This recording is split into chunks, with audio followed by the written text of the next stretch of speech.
Assalamualaikum warahmatullahi wabarakatuh. Halo teman-teman, pripun kabare? Nama saya Poci. Saya akan menemani teman-teman semua untuk belajar mengenai nilai moral yang ada di dalam serat Paniti Sastra. Proses modernisasi telah merambah hampir di seluruh penjuru dunia, tak terkecuali juga di Indonesia. Akibat dari modernisasi itu, sendi-sendi kehidupan masyarakat Indonesia ikut berubah, terutama sendi-sendi dalam sosio-kulturalnya. Nilai-nilai yang baru belum tentu sesuai dengan nilai-nilai yang telah dimiliki oleh masyarakat Indonesia. Dewasa ini, dunia pendidikan dihadapkan pada berbagai permasalahan moral. Nilai-nilai dari sumber sejarah lokal perlukan bagi siswa dalam rangka menopang pendidikan karakternya. Sebelum lanjut, teman-teman di sini sudah tahu belum apa itu serat Paniti Sastra? Ya, serat Paniti Sastra adalah salah satu serat piwulang yang berasal dari Kasunanan Surakarta. Serat Paniti Sastra dibuat pada masa Sri Susuhan Pakubuwono keempat. Serat Paniti Sastra juga dapat dikatakan sebagai pedoman ilmu pengetahuan tentang bagaimana seorang untuk beretika secara bijaksana dan menjadi manusia yang bermoral baik. Isi dari Serat Paniti Sastra memuat ajaran mengenai moral yang diwariskan dari zaman ke zaman, dalam artian diwariskan secara turun-temurun. Nah, berikut ini ada beberapa nilai moral yang terdapat di beberapa tembang dalam Serat Paniti Sastra. Yang pertama, mengenai moral sopan santun, yaitu dalam tembang Dandang Gula. Mari kita simak tembangnya berikut ini. Wuryaning reh jamno kang toton rin suposito yeku ingaranan wong mita punggung yaktiku tegesing mita punggung mita bodho tan rining westi tegesing punggung jamna sor pamilihipun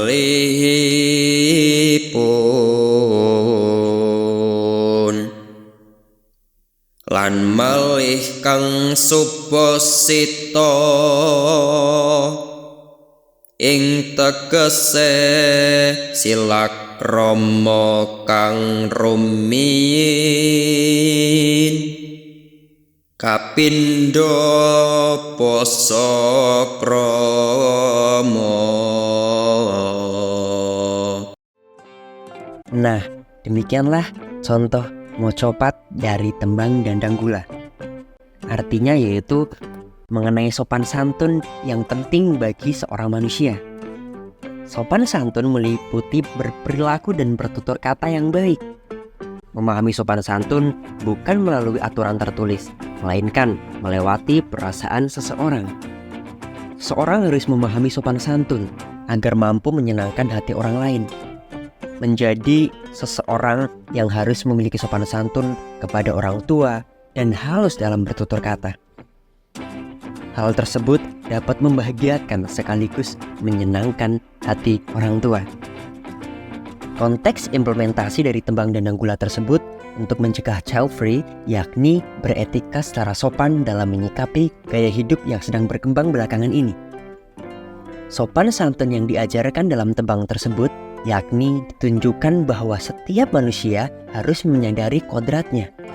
Sopan dalam menyikapi pilihan hidup tanpa menentang kodrat yang diberikan oleh Tuhan kepada kita.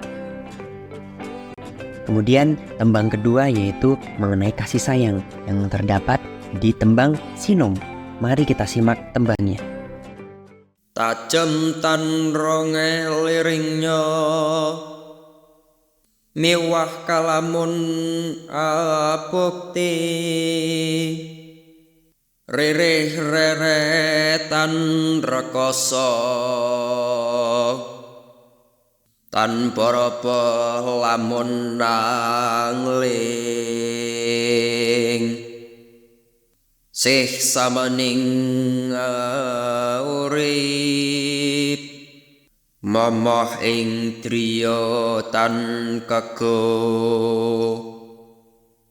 pupucuking wicara selundupan ora abdi nora amrih karusakaning sosoma.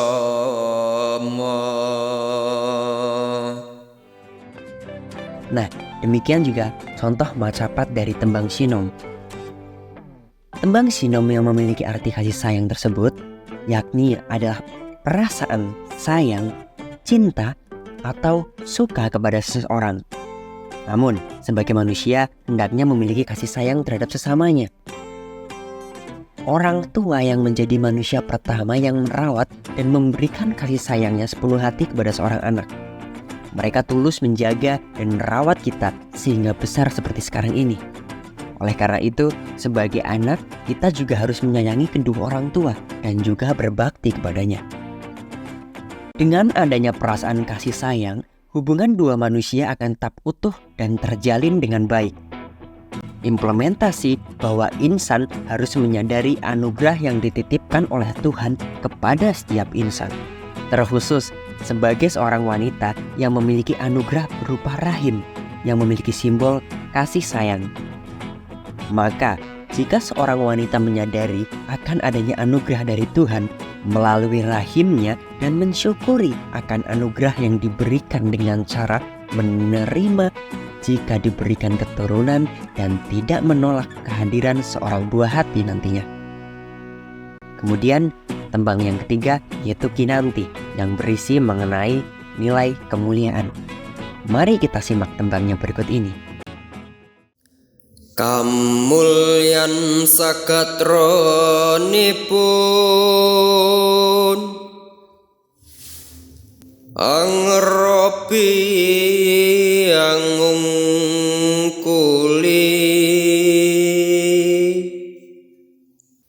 saking wong kang tanpa sastra ya mormoning manusya ki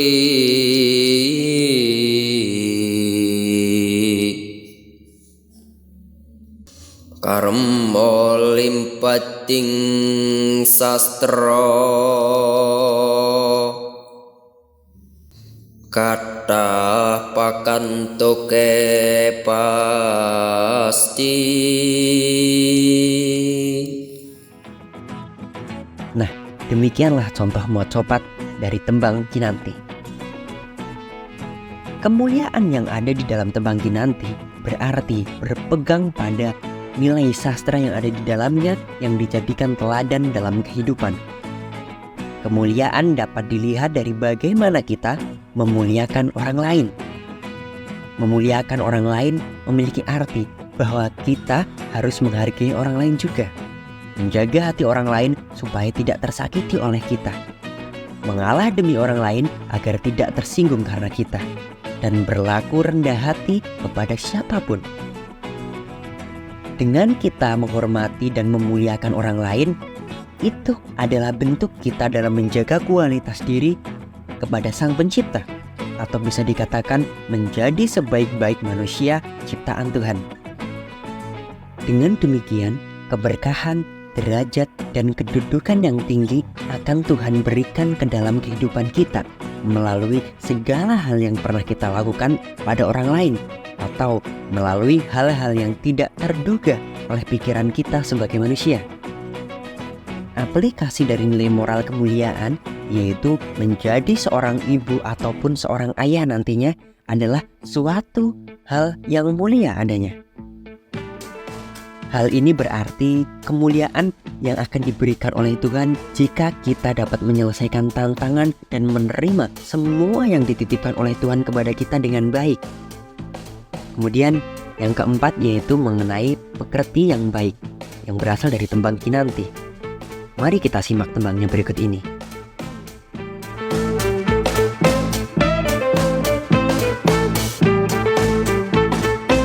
Demikianlah contoh mocopat dari tembang Kinanti. Pengertian dari tembang Kinanti yakni seorang laki-laki ataupun perempuan yang hidup di zaman sekarang. Apabila ia adalah orang yang kokoh dan berpegang pada pekerti yang baik, maka dalam menjalani kehidupannya, ia tidak akan bersikap egois, hedonisme, dan bersifat rendah hati tentunya. Ajaran yang dapat dijadikan teladan demi menjawab perkembangan zaman adalah meneladani kesusastraan.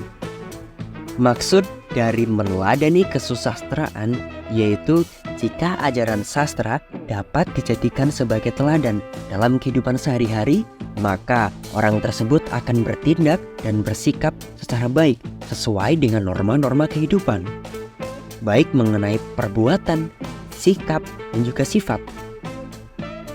Setelah seseorang mengimplementasikan pekerti yang baik dan menjaga kasih sayang yang kita miliki, jika kita benar-benar memiliki kasih sayang, maka tidak ada kata terpaksa yang terselip dalam kehidupan. Dan budi pekerti yang baik, maka akan menjadikan teladan di setiap perbuatan kita. Jadi, implementasi bagi seorang laki-laki dan juga seorang perempuan yaitu jangan menganggap seorang anak menjadi sebuah hal yang menghambat dalam kehidupan kita. Justru, kita harus menyikapi hal itu dengan budi pekerti yang luhur, agar kehidupan kedepannya bisa menjadi berkah yang baik untuk semua orang yang disayangi tentunya. Nah, itulah 4 ajaran nilai moral yang ada di dalam serat Paniti Sastra. Selanjutnya, bagaimana ajaran tersebut dapat diaplikasikan atau diimplementasikan dalam pencegahan child free? Berikut penjelasannya. Child free atau keputusan untuk tidak mempunyai anak adalah keputusan yang dipilih seorang secara sadar, baik itu laki-laki, perempuan, ataupun keduanya. Orang yang memiliki keinginan untuk child free biasanya lebih mementingkan dirinya sendiri tanpa mementingkan orang lain. Ia lebih mengutamakan karir atau egonya, sehingga ia tidak ingin memiliki beban dan tanggung jawab yang lebih dengan memiliki seorang anak. Child free bertentangan dengan nilai moral yang dimiliki oleh bangsa Indonesia. Dalam serat Paniti Sastra yang mengandung nilai moral, sopan santun, kasih sayang, kemuliaan, dan juga budi pekerti yang baik untuk diimplementasikan oleh pemuda seperti kita. Orang yang mengamalkan nilai moral tersebut, maka dalam menjalani kehidupannya, ia tidak akan bersikap egois.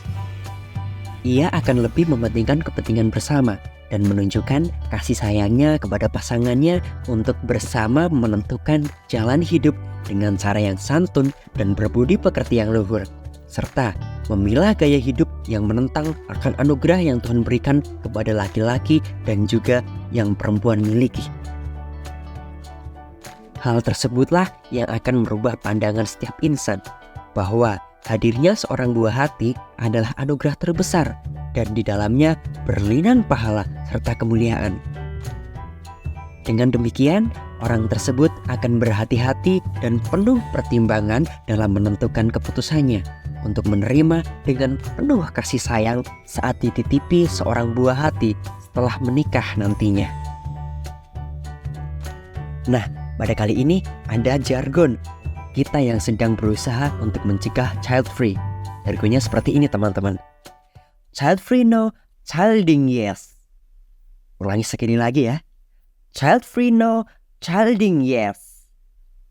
Sebelum Poci tutup, Poci punya sedikit pantun nih. Ayam ingkung dilebokke, pas bodo digawe sate. Ni kemauan sing tak sampeke, mugi-mugi wonten manfaate. Wassalamualaikum warahmatullahi wabarakatuh.